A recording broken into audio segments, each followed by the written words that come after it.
Ben, au Saint-Fé Café, on a toujours nos cafés libres, les après-midi, mardi, mercredi, jeudi et le dimanche après-midi. On a ajouté le dimanche parce que les gens qui travaillaient, en fait, nous ont fait cette demande-là de pouvoir venir au café là, les week-ends. Alors, c'est ouvert maintenant de 13 heures à 16 heures le dimanche après-midi. Sinon, ben, on a nos activités régulières là, qu'on a repris cet automne, dont le projet qu'on appelle les berceuses, où des grands-mamans viennent bercer des nouveau-nés. Alors, on a eu plusieurs petits bébés là, qui sont venus cet automne et ben, on lance l'invitation là, aux nouveaux parents s'ils veulent venir au café. Ça se passe le jeudi matin de 10 heures à midi. On a aussi notre projet avec l'École Cap-des-Neiges 1 qui s'appelle Au fourneau avec une mamie. Alors, et cette année, on a aussi un papy qui vient cuisiner avec nous. Alors, chaque classe de l'école primaire vient faire de la cuisine ici, là, avec une personne aînée. Aussi, Louis, je pense qu'il y a une activité importante qui va se passer en collaboration avec la municipalité de Saint-Féréol, et ça va être à quel moment?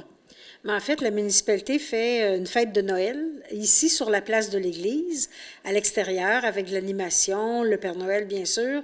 Et nous, à l'intérieur du café, on va faire, en collaboration avec la Maison des jeunes aussi, des ateliers, on l'appelle les ateliers des petits lutins. Alors, ça va être des ateliers de bricolage pour les enfants de tout âge.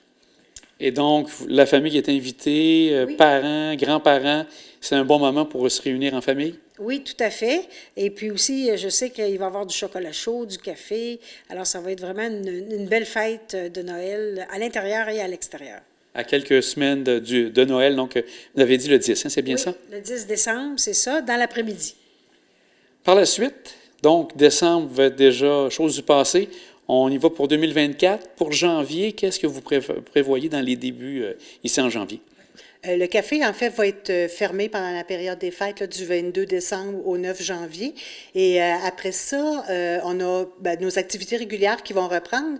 Et puis, on a deux activités là, qui sont déjà planifiées. On va en développer d'autres là, au courant des prochaines semaines. Mais déjà, on sait qu'on va présenter un documentaire qui s'appelle Les zones bleues. Et c'est sur comment bien vieillir et les peuples qui ont les secrets de la longévité. Alors, ça va être probablement sur une ou deux après-midi qu'on va présenter ça ici au café. On va les annoncer là, sur nos plateformes là, bientôt quand ça va être quand les dates vont être arrêtées. Et puis, sinon, on a aussi, mon Dieu, Une soupe. la soupe. La soupe très populaire. C'est ça. On a une soupe. En fait, on l'avait fait l'année passée, puis on le reprend. On appelle ça la soupe très populaire, mais c'est ça, c'est qu'on va offrir après la messe du dimanche. On n'a pas encore déterminé la date précise. On va l'annoncer ça aussi, mais les gens vont être invités à venir prendre une soupe ici là, sur l'heure du midi. Et Louise, si on regarde encore les activités, on en parle souvent, mais je pense que le succès que vous avez est encore au-delà de ce que vous avez pensé. Oui, bien en fait, on est dans notre deuxième année d'opération, puis on est toujours enthousiasme. Les gens nous connaissent bien. On a des gens d'autres municipalités qui viennent nous voir. Saint-Joachim, la semaine dernière, une dame avec sa fille. Donc, on commence vraiment à être connus. Et puis, ça nous fait toujours plaisir d'accueillir les gens de tout âge.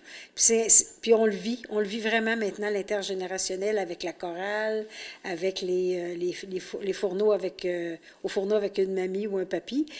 C'est vraiment très intéressant. On rejoint notre objectif du départ, qu'on voulait faire rendre un milieu accessible, communautaire, puis avec aussi là, l'implication de toutes les générations. Est-ce que l'idée commence à germer pour d'autres municipalités, selon que vous en entendez parler?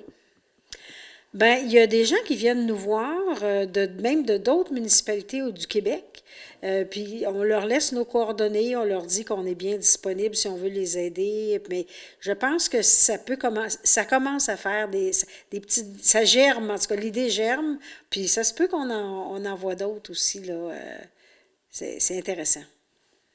Et ce qui est intéressant aussi, c'est que les gens qui veulent venir participer aux activités, il n'y a pas vraiment de prix fixe, mais les gens, qu'est-ce qu'ils peuvent laisser une contribution volontaire? Oui, effectivement. En fait, le café, on offre des cafés, des chocolats chauds, des jus, des gourmandises qui sont faits, cuisinés par Louise. Alors, tout est fait maison ici et ben, les gens peuvent laisser une contribution volontaire. Alors, il n'y a pas de prix. Si les gens peuvent donner, ils donnent. S'ils peuvent pas, ils donnent pas. Ça fait partie du volet communautaire et social là, qu'on voulait préserver au café. Bien, mesdames, on voit que ça bouge encore ici.